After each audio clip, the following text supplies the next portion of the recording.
नबी सल्लल्लाहु अलैहि वसल्लम ने जिस चीज़ के बारे में कहा कि वो हलाल है वो अल्लाह ताला के हुक्म से कहा, और जिस चीज़ के बारे में कहा कि वो हराम है वो अल्लाह ताला के हुक्म से कहा, और जिस चीज़ के बारे में नबी सल्लल्लाहु अलैहि वसल्लम फरमा दें कि वो हलाल है वो किसी और के कहने से हराम नहीं हो सकती। तो सही बुखारी में हदीस है 2572 नंबर पर कि नबी सल्लल्लाहु अलैहि वसल्लम ने खरगोश का गोश्त तनावुल फरमाया, यानी आप सल्लल्लाहु अलैहि वसल्लम ने खरगोश का गोश्त खाया।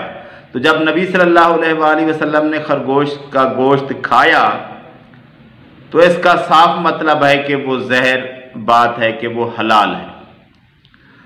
तो शिया हजरात अपनी मर्जी से या फिर, लेकिन सही रिवायत नहीं है, बिलफर्ज मान लिया कि इमाम जाफ़र से सही रिवायत है, तो जिस किसी से भी अगर सही रिवायत उसकी अपनी बात मिल जाए और उसके मुकाबले में नबी सल्लल्लाहु अलैहि वसल्लम की बात हो तो हमारे लिए हुज्जत अल्लाह के रसूल सल्लल्लाहु अलैहि वसल्लम की बात है, ना कि किसी और आलिम की, किसी और सहाबी की, किसी की बात नबी सल्लल्लाहु अलैहि वसल्लम की बात के मुकाबले में हुज्जत नहीं है।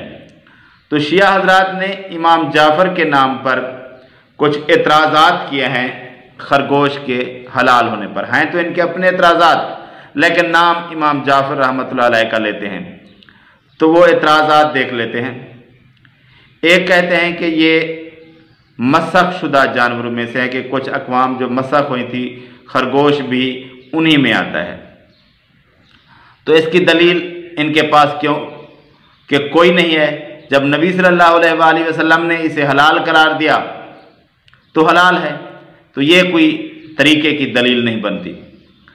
दूसरे नंबर पर ये कहते हैं कि इसे पीरियड्स आते हैं जैसे औरतों को आते हैं, इसलिए ये हराम है। भाई क्या कहीं हराम जानवरों की इल्लत में ये बात आई है कि जिसे पीरियड्स आते हों वो हराम होता है? ये तो किसी हदीस में किसी जगह पर भी ऐसी कोई बात नहीं। कहते हैं कि औरतों को जो आते हैं, भी औरतें क्या इस वजह से हराम है? तो फिर मर्द को नहीं आते, फिर मर्द हलाल हो गया। इंसान की एक अपनी इज्जत है, एहतराम है, हुर्मत है, इस वजह से इसका गोश्त खाना हराम है, इंसान को ज़िबह करना हराम है। इसका मतलब ये तो नहीं कि इंसान उसी तरह जिस तरह और जानवर हराम है उसी तरह का हराम हो गया। ये तो इसकी हुर्मत है, इज्जत है, तौकीर है। और फिर ये कोई बात नहीं हुई कि पीरियड्स आए तो चीज़ हराम हो जाती है। ना किसी हदीस में ये बात बताई गई है कि इस तरह भी कोई चीज़ हराम हो जाती है। तीसरी दलील ये लेते हैं कि इसके पंजे होते हैं, ये पकड़ता है।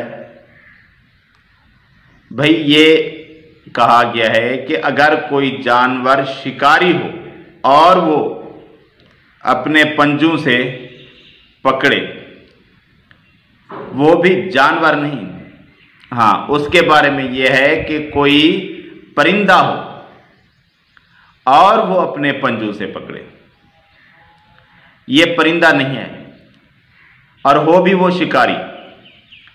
जानवर के लिए है कि वो शिकारी हो और उसके नोकीले दांत हों। तो ना ये परिंदा है ना शिकारी है, और इसके पंजे होने की एक शर्त की वजह से दूसरी दो शर्तें और रहती हैं इसके हराम होने के लिए। एक नंबर पर कि ये परिंदा हो, दूसरे नंबर पर कि ये शिकारी हो। इसमें ये दोनों शर्तें नहीं है, ना ये परिंदा है ना शिकारी है। इसके पंजे होने से फिर बात पंजों की तरह पकड़ने की बात नहीं बनती। और दरिंदा अगर हो तो फिर उसके नोकीले दांत हों और वो शिकारी हो, तो इसमें वो बात भी नहीं है।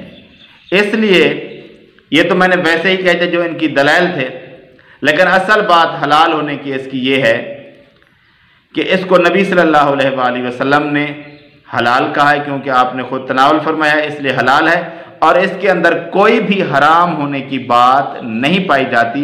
जिसकी वजह से इसे हराम करार दिया जा सके। ऐसी कोई बात भी नहीं, कोई इल्लत भी नहीं हराम होने की, और नबी सल्लल्लाहु अलैहि वसल्लम ने खुद ही इसे हलाल करार दिया।